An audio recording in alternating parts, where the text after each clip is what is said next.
Things I like about this place is it still has a beach, and it's the one occasion when Smudge gets to go in the water.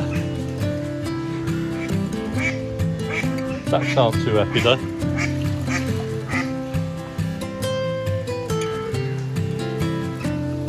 Well, after a very peaceful night in Bramble Cuttings, where that gravelled section is, we're now on our way up to Anderton today.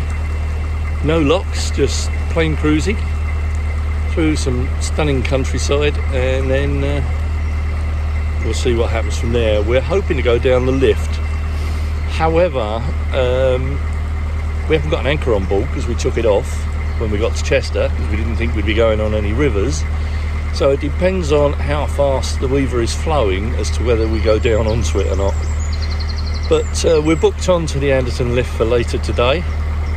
Even if we go down more up on the visitor moorings at the bottom and then come back up again. But we'll see how that goes. But for now, we're just cruising through some stunning countryside at the moment, so enjoy the cruise, folks.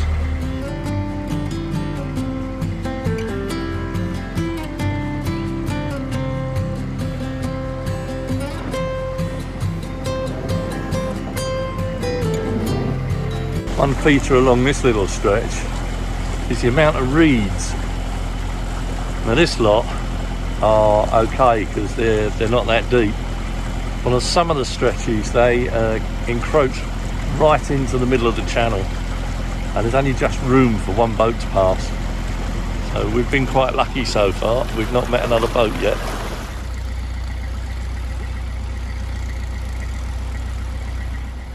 Now, last time we came through here, this house had a huge wooden bear guarding its log store. Oh, it's still there. Oh yeah, and it's still there. There he is. One large wooden bear. Trying to negotiate some of these tight bends with all these reeds on the starboard side or the right hand side. Really difficult to know if there's anything coming, but so far so good. We're okay at the moment.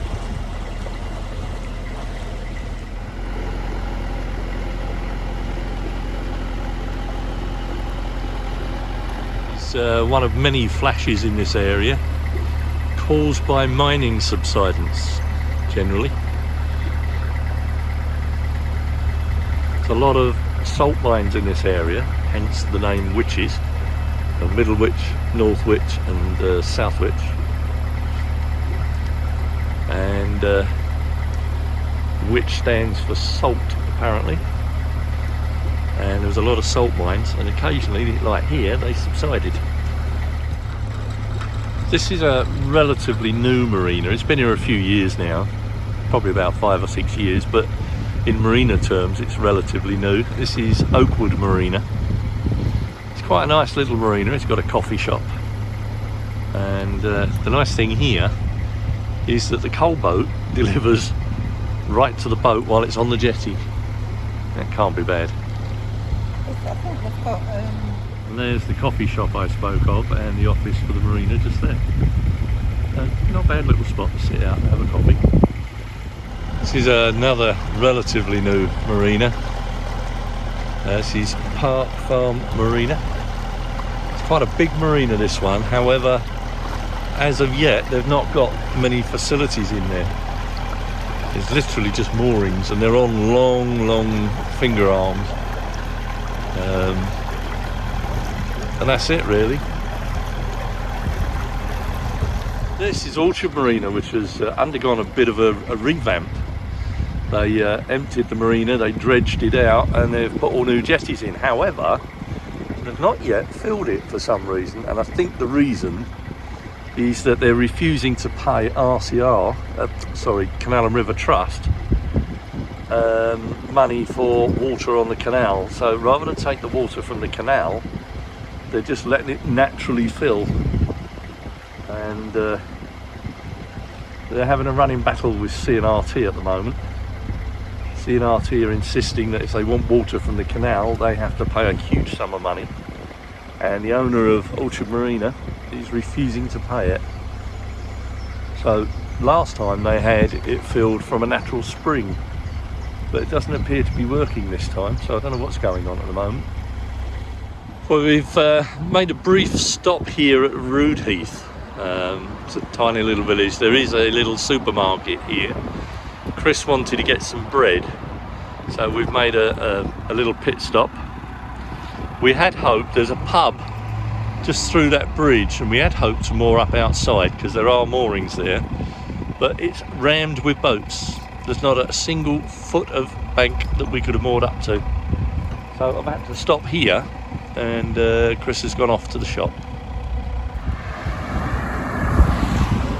Well, I've left Steve hovering in a bridge hole as we missed the moorings for a shop that was 250 yards from the canal to this one, which is about 10 minutes walk from the canal. So fortunately it's a nice straight main road, but when you need bread and milk, you need bread and milk. I could have made it, I suppose, but Steve needs it for lunchtime. And we walk past the Roodheath Senior Academy. It looks a very nice school. And there we are at the CoOp, which is exactly how I remember it, however many years ago it was we were here this way before. Well, just phoned Steve to tell him I'm on my way back, and he's managed to moor about 100 feet, he says, from the bridge, so we'll see what his 100 feet is like, shall we? Right, back to the Broken Cross pub, which is where the canal is. Not certain if I can get down the other side, it looks a bit overgrown. So let's go down this side and see where he is. It's a shame we couldn't just moor there, but other boaters need to moor as well, I suppose. But I'm very grateful to Jan and her backpack idea for carrying shopping. The weight on your back is a lot easier, I think, than what it would be on two hands. So let's go. Oh, I can see the back of the boat. That's good. And there he is, waiting for me. Right, well, that's it. Chris is back from shopping, so we're underway again now. So we're going to keep going. We've got to go past the Tartar Chemical Works shortly, which isn't very pretty, but it's a necessity to get through. But interesting nonetheless, because having worked in a refinery and been a refinery process operator, working on the process plant, I find it quite fascinating to see similarities in the oil refinery to the salt works. You know, so we'll see. It's still a lovely day. There is a bit of cloud bubbling up, but nothing too serious at this point. So there we go. Looks like a lot of new development going on at the plant here. There's cranes and all sorts going on, diggers working away. Now it's a chemical works, which is very similar to a refinery. So obviously not processing oil, but they're making chemicals. So very similar to the refinery days, but interesting in its own make. A lot of money being invested in the plant this year. A lot of painting going on. Quite an impressive sight actually. Certainly some money being spent on this place. All new cable trunking going in there. New fencing.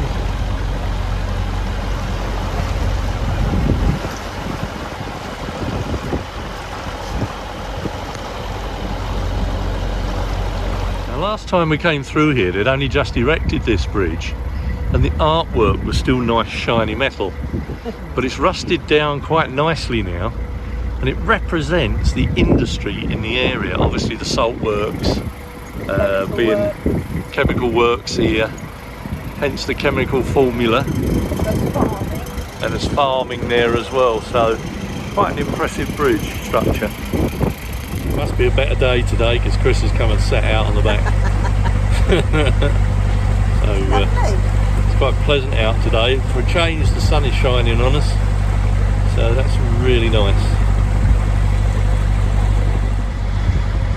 Not quite sure what this place is, but it's trail nutrition, so I'm wondering whether it's farm feed for farm animals.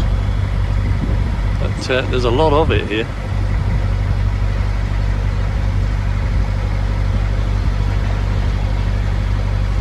This is one of the oldest surviving saltworks in the country, and it's now a living museum.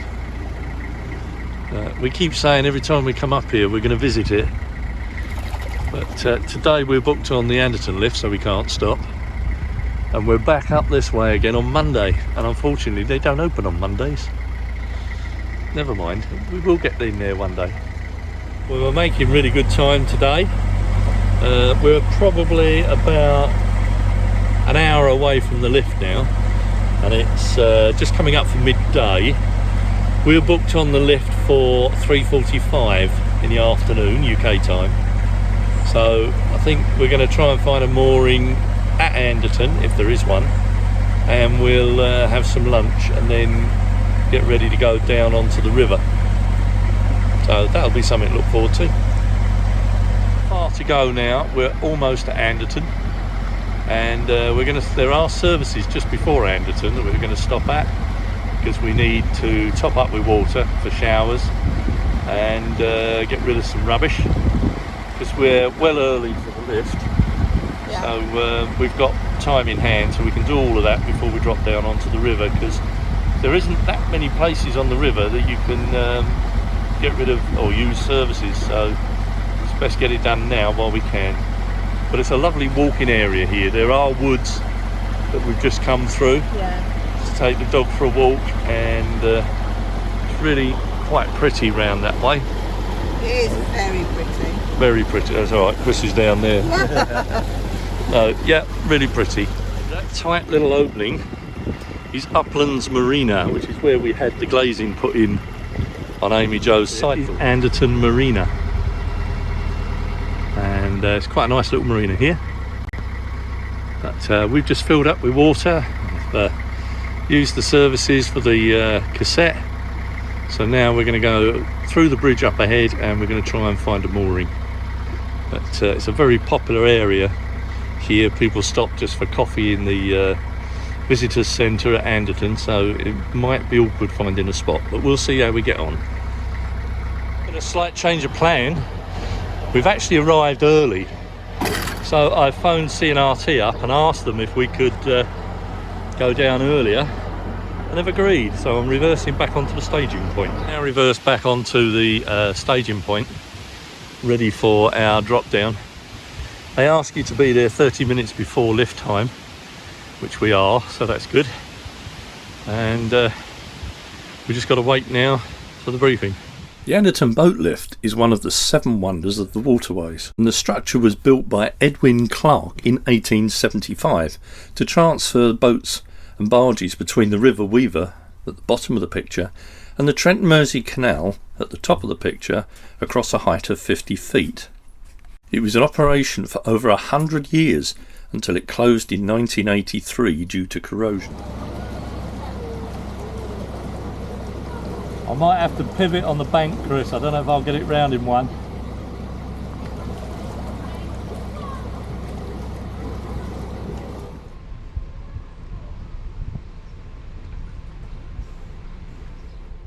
If you would like to know more about the Anderton Lift, have a look at our vlog number 24, Liftoff.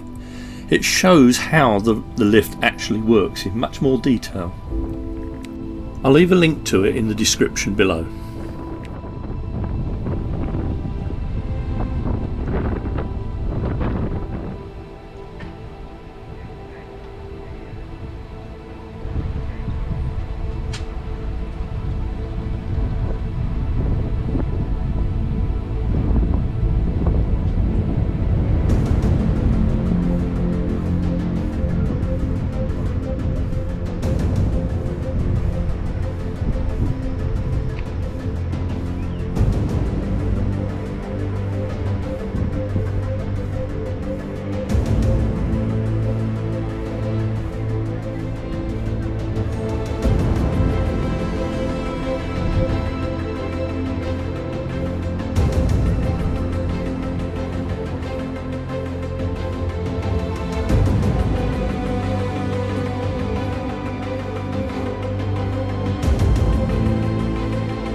just room for AmyJo here. Well, this is the back gate of the caisson, or the canal side, going down.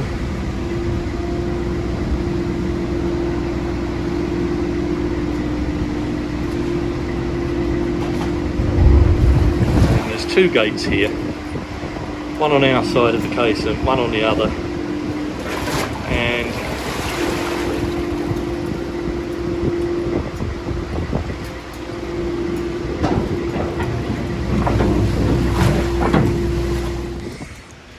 so now the water level has been drained between the two gates. So the one on the far side is now sealing the canal, and the one nearest to us is sealing the caisson. So the way they're designed, the water pressure holds the seal around the edge of the gate and stops the water leaking.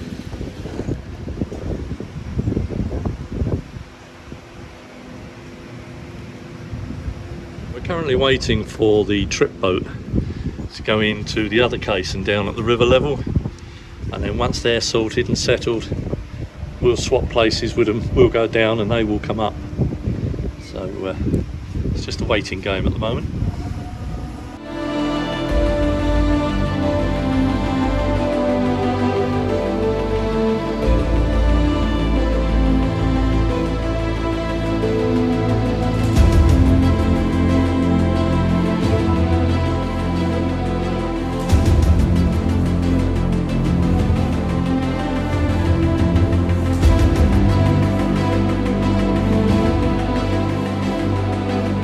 We're starting to make our descent now. You can see the drainage system that takes the water out from between the two gates and lets it drain down. Amazingly very smooth, this system, although to start with there was a little bounce, and the Lockie tells me that they've recently changed the oil in the hydraulics, and it's not as smooth as it used to be, so that's interesting.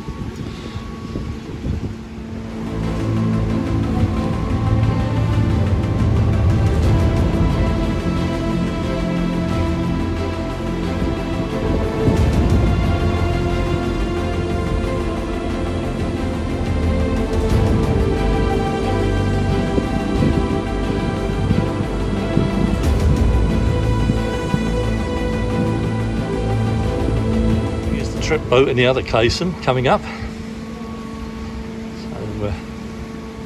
I had thought initially that there was only one caisson working, but there are obviously two.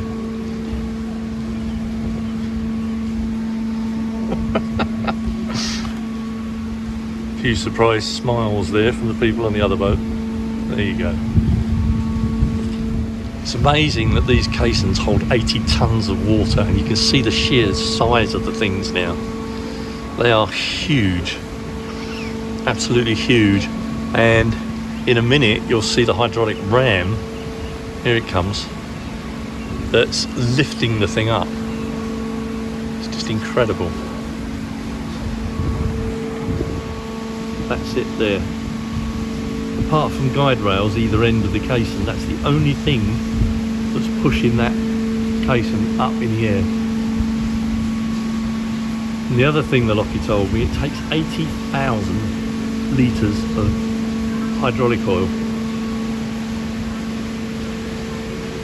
And at 45 gallon, £80 for 45 gallon, that's not cheap.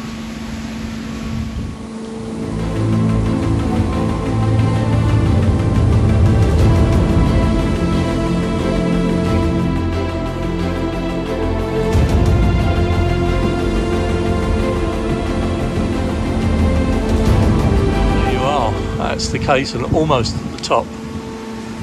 Unbelievable.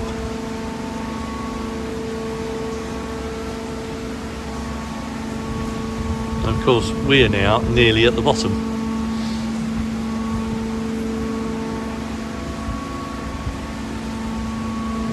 In fact, it'll be touched down very shortly, I should think.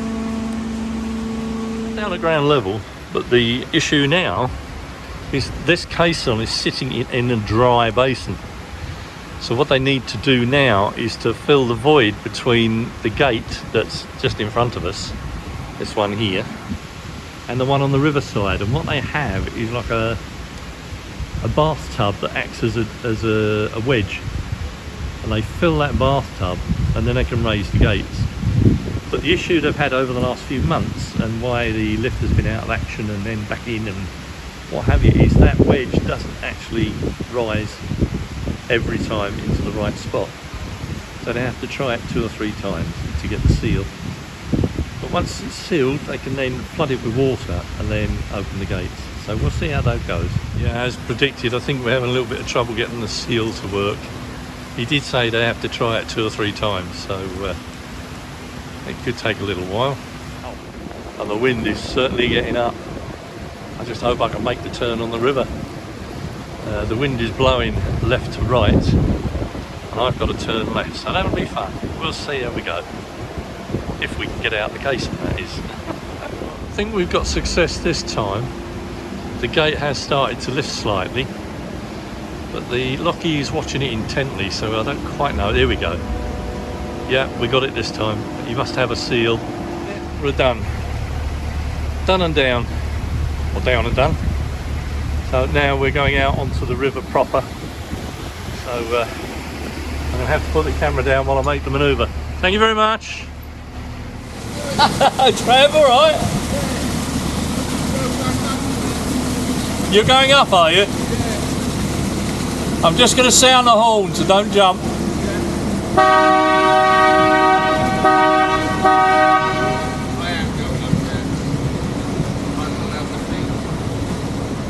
American truck horns.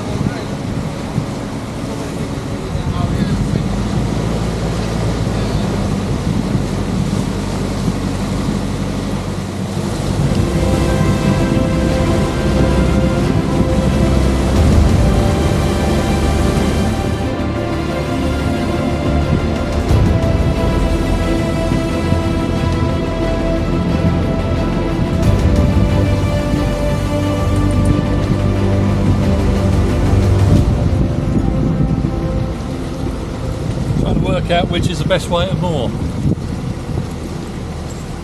Right, so we're going on to these moorings. Yeah, if I moor, they are facing the... It doesn't, I don't know.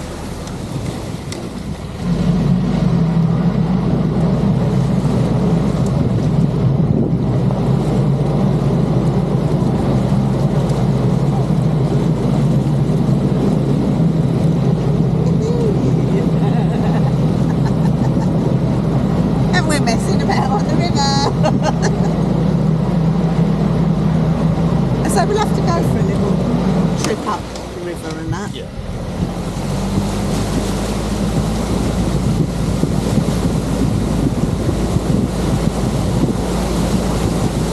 That's enough excitement. Yeah, let's go. I'll go down the road.